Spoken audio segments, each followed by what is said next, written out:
नमस्कार दोस्तों, आप सभी का धर्म दर्शन की कक्षा में पुनः स्वागत है। इसके पूर्व की कक्षाओं में हमने धर्म और रिलीजन का अंतर, धर्म एवं विज्ञान का अंतर, धर्मशास्त्र एवं धर्म दर्शन का अंतर, धर्म दर्शन का स्वरूप एवं क्षेत्र, ये सारे विषय क्लियर कर लिए हैं। इसकी कक्षाएं हो चुकी हैं। आज हम बात करेंगे रिलीजन और नैतिकता की। रिलीजन और नैतिकता। दोस्तों, क्या आपने कभी सोचा है कि इस्लाम धर्म में निराकार अल्लाह का निराकार स्वरूप क्यों माना गया है? आखिर क्या कारण है कि इस्लाम धर्म में चांद को इतना महत्व दिया जाता है रोजा खोलने के लिए? क्या आपने कभी सोचा है कि भारत भूमि में क्यों शिव जी को इतना ज्यादा दूध चढ़ाया जाता है? तो इसका जो उत्तर है वो हमें भूगोल में मिलता है। भौगोलिक परिस्थितियां, जो रिलीजन है और जो मॉरलिटी और नैतिकता है, उसे भूगोल प्रभावित करता है। यदि हम अरब की बात करें, मध्य पूर्व एशिया की बात करें, जहां पर इस्लाम का जन्म हुआ, तो वहां रेतीली भूमि थी। वहां सुबह जो थी वो तपती हुई हुआ करती थी।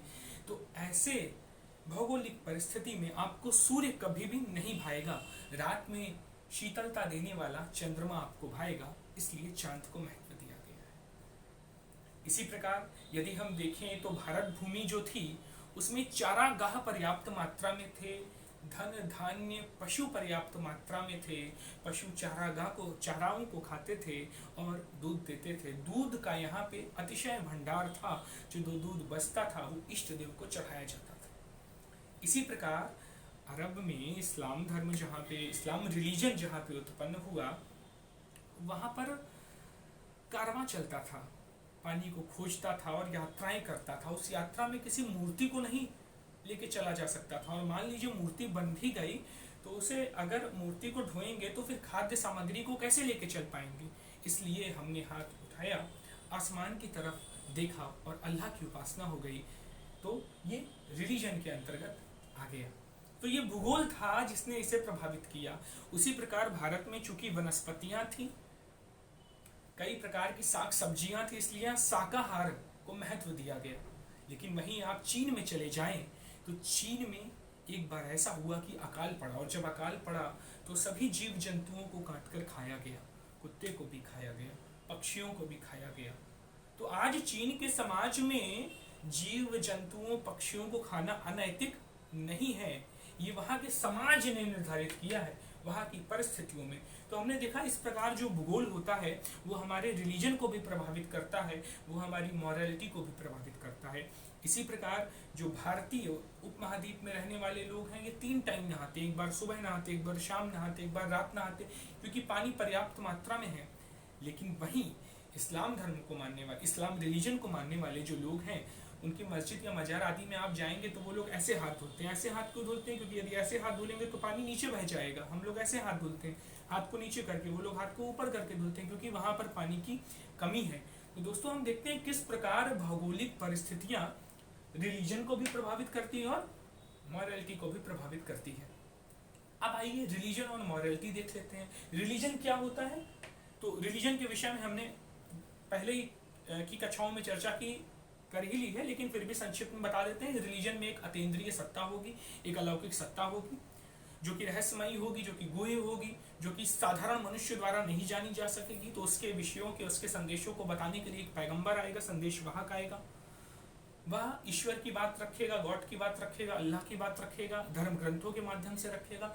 धर्म ग्रंथ कुछ कर्मकांड बताएंगे, कर्म कांड करते करते धार्मिक संगठन बनेगा और उस पर हमारी आस्था होगी। ये रिलीजन का ये लक्षण होते हैं, रिलीजन के तत्व होते हैं। लेकिन नैतिकता में ऐसा नहीं होता। नैतिकता क्या होती है? कोड ऑफ कंडक्ट होता है, आचरण की नियमावली होती है। इसे कौन बनाता है? इसे समाज बनाता है या व्यक्ति का समूह मिलकर बनाता है? क्यों बनाता है? क्योंकि समाज क्या होता है? समाज का मतलब नियमों द्वारा नियंत्रित और किसी उद्देश्य को प्रेरित व्यक्तियों का समूह। तो नियम से नियंत्रित होना चाहिए और उद्देश्य के लिए प्रेरित होना चाहिए। उसके लिए कोड ऑफ कंडक्ट की आवश्यकता पड़ती है, जो कि नैतिकता कहलाती है। तो रिलीजन का यदि क्षेत्र देखें तो अतीन्द्रिय सत्ता है, एक ऐसी सत्ता जिसे आप अपनी इंद्रियों से नहीं जान सकते, लेकिन मॉरलिटी की सत्ता जो होती है वो व्यक्ति के आचरण, रीति रिवाज, प्रथा और परंपरा से जुड़ी होती है, उसे इंद्रियों के माध्यम से जाना जा सकता है। रिलीजन में कर्मकांड की प्रधानता होती है, यानी आप कलमा, नमाज, रोजा, जकात, हज की बात करेंगे, आप क्रॉस पहनेंगे, आप चर्च जाके प्रार्थना करेंगे, लेकिन यहाँ कर्म की प्रधानता होती है, यानी समाज की व्यवस्था को बनाए रखने के लिए आप कर्म को यहाँ महत्व देते हैं, कर्म कांड को नहीं। अपने दायित्वों की पूर्ति को महत्व देते हैं, अपने कर्तव्य पूर्ति को महत्व देते हैं, उचित अनुचित के भेद को महत्व देते हैं। वहां पे नैतिकता आती है, कर्म की प्रधानता आती है। रिलीजन व्यक्तिगत होता है और इसका पालन करने या ना करने के लिए व्यक्ति स्वतंत्र होता है, ये अपनी व्यक्तिगत अवधारणा है। लेकिन नैतिकता जो होती है वो सार्वभौमिक होती है। सार्वभौमिक का तात्पर्य यहाँ पे ये नहीं है कि जो नैतिकता अमेरिका के समाज में है, जो भारत के समाज में है, जो ऑस्ट्रेलिया के समाज में है, जो चीन के समाज में है, जो जापान के समाज में है, वो एक होगी। सार्वभौमिकता का तात्पर्य यह है कि यदि समान परिस्थिति है और समाज या समूह के लोग जिन्होंने कुछ नैतिकता का निर्धारण किया है, यदि समान परिस्थिति है तो आप उन नियमों का पालन करेंगे। जैसे सत्य बोलेंगे आप, यदि किसी की जान नहीं जा रही है या किसी का अहित नहीं हो रहा है तो आपको सत्य बोलना चाहिए, यही नैतिकता है। लेकिन यदि आपके सत्य बोलने से किसी की जान जा रही है तो आप सत्य मत बोलिए, ये भी नैतिकता है। यदि आपको तैरना आता है और कोई डूब रहा है तो उसे बचाना चाहिए, ये नैतिकता है। आप ऐसा नहीं कह सकते कि मुझे तैरना आता है और मैं इसे नहीं बचाऊंगा, यदि आप नहीं बचाते तो ये अनैतिक होता है। इसलिए नैतिकता सार्वभौमिक होती है, प्रत्येक उन व्यक्तियों के लिए जो तैरना जानते हैं और जो कि डूबते हुए को बचा सकते हैं। उसी प्रकार इसका प्राण तत्व आस्था होता है। रिलीजन का प्राण तत्व आस्था होता है। आस्था का मतलब एक ऐसा विश्वास जो अपरीक्षणीय है, जो प्रमाण निरपेक्ष है, जिसके प्रति व्यक्ति का कमिटमेंट और कंसर्न है, इसलिए आस्था पर आधारित होता है रिलीजन। लेकिन नैतिकता आस्था पर आधारित नहीं है, यह बौद्धिकता पर आधारित है, तर्क पर आधारित है, इसका विश्लेषण किया जा सकता है, इस पर डिबेट किया जा सकता है। रिलीजन पे निर्भरता की भावना होती है, क्योंकि हम सीमित हैं, हमारा ज्ञान सीमित है, हमारी भावना सीमित है, हमारी सोच सीमित है, इसलिए एक असीमित सत्ता है और हम निर्भर है। चूंकि हम सीमित हैं तो हम निर्भर हैं और हमारी निर्भरता उस असीमित सत्ता पे है और वो असीमित सत्ता ही हमें सुख प्रदान करेगी, असीमित सत्ता ही दुखों से मुक्त करेगी, असीमित सत्ता ही हमारे संकटों को दूर करेगी। तो एक निर्भरता की भावना आती है। जब निर्भरता की भावना आती है तो भावनात्मक पक्ष प्रदान हो जाता है। लेकिन यहाँ पे निर्भरता की भावना नहीं, स्वावलंबन की भावना है, क्योंकि यहाँ ईश्वर आपको नहीं बचाएगा, यहाँ पे कर्म ही आपका जीवन है, आपका कर्म ही आपको बचाएगा। यदि आप उचित काम करते हैं, यदि आप कर्तव्य को अपने पालन करते हैं, तभी आप सुखी रह सकते हैं। ईश्वर आपको बचाने नहीं आएगा, हाँ आप लोगों का सहयोग ले सकते हैं। ये भावना निरपेक्ष होता है, ईश्वर की भावना से यह निरपेक्ष होता है। लेकिन आप अपने मित्रों की सहायता ले सकते हैं, आप समाज की सहायता ले सकते हैं। इस अर्थ में ये भावना निरपेक्ष होता है कि आप किसी अलौकिक सत्ता के ऊपर अपने आप को निर्भर नहीं करते। इसमें आत्मनिष्ठता की भावना होती है। हम धार्मिक क्यों हैं, इसका प्रत्येक धार्मिक व्यक्ति अलग अलग उत्तर देगा, इसका कोई वस्तुनिष्ठ उत्तर नहीं मिलेगा। एक व्यक्ति से पूछेंगे कि आप धार्मिक क्यों हैं, वो उसका अलग उत्तर देगा, दूसरे से पूछेंगे वो उसका अलग उत्तर देगा। लेकिन यहाँ पे व्यक्ति नैतिक आचरण क्यों करे, उसका वस्तुनिष्ठ उत्तर मिल सकता है, एक ही उत्तर दिया जा सकता है। क्यों नैतिक आचरण करना चाहिए व्यक्ति को, क्योंकि यदि वो अपना कर्तव्य पालन नहीं करेगा तो समाज में अव्यवस्था फैल जाएगी, समाज में अव्यवस्था फैल जाएगी तो उस व्यक्ति के लिए भी नुकसान होगा, उससे जुड़े हुए व्यक्तियों का भी नुकसान होगा।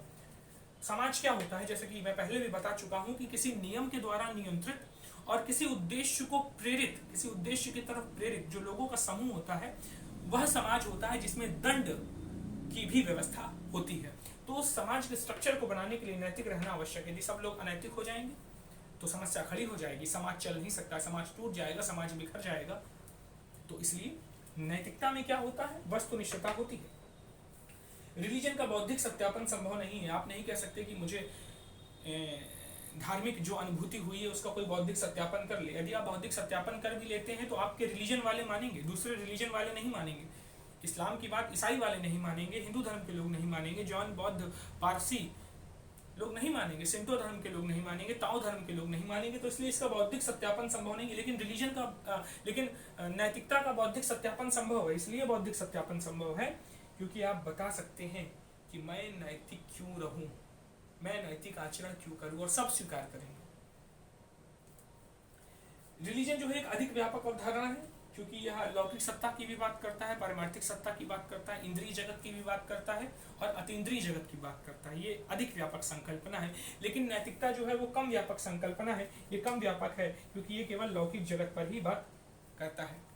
अब यदि हम पुनः देखें तो जो रिलीजन है वो कल्याण या शिव से संबंधित है। रिलीजन आपका कल्याण कराएगा, मनुष्य जाति का कल्याण कराएगा, एक मनुष्य का कल्याण कराएगा, दूसरे मनुष्य का कल्याण कराएगा, लेकिन उसमें सत्य हो यह आवश्यक नहीं है, लेकिन उसमें सौंदर्य हो यह आवश्यक नहीं है। लेकिन नैतिकता में सत्यम शिवम सुंदरम तीनों होता है। सत्य इसलिए होता है क्योंकि आप इसका क्या कर सकते हो, बौद्धिक सत्यापन कर सकते हो, तर्क के माध्यम से सत्यापन कर सकते हो। सुंदर क्यों होता है? सुंदर इसलिए होता है क्योंकि इसमें अंधविश्वास नहीं होता है, इसलिए इसका सौंदर्य, इसमें अंधविश्वास नहीं होगा। लेकिन रिलीजन में अंधविश्वास की संकल्पना आ सकती है, इसकी बात आ सकती है। रिलीजन अपरिवर्तनशील होता है।